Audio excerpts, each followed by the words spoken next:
Well, when it comes to communicating with people, the phone calls, emails, all that is a thing of the past, apparently. It's all about the social networking these days. So here to bring us up to date on what's hot and what's not on the web is Sarah Austin. She's a social media advisor and a lifecaster. Welcome, Sarah. Hey, good to see you. Nice to see you, too. Thanks for having me on. Well, I'm glad you're here because I really, honestly, need your help. Okay. I do, along with everybody else out there. You're not just any old lifecaster, any old social media advisor. You're actually, let me read this, the #1 female elite on Facebook, the top 1% authority on Twitter, the top female blogger in New York City, and the tech it girl and the founder of Pop17.com. Sarah, you spend a lot of time by the computer at all? Oh, yeah, just a little.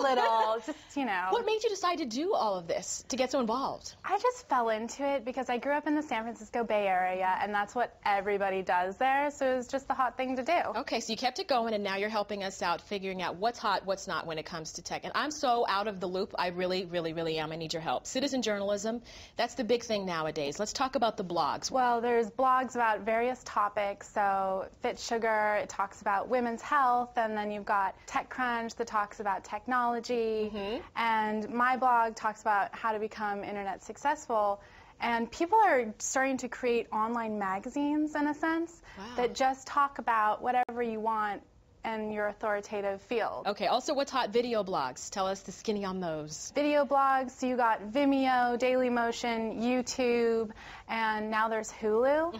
Hulu's a little bit different. That's for TV shows. Okay. But there's this whole other area online that is about video blogs. So it's basically the same idea as the blogs, but in video form. And you say with the video blogs, you should keep it to one topic as opposed to several of them. Why is that so?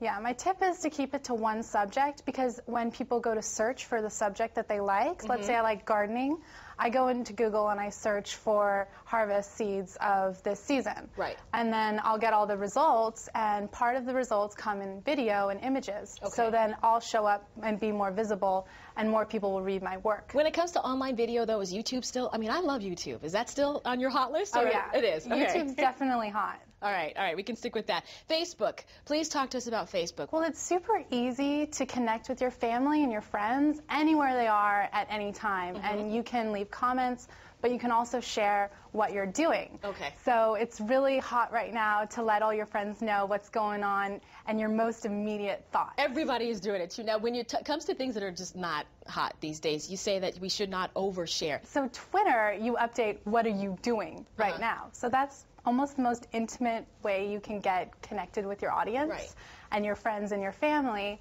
But there is a limit to what you want to share.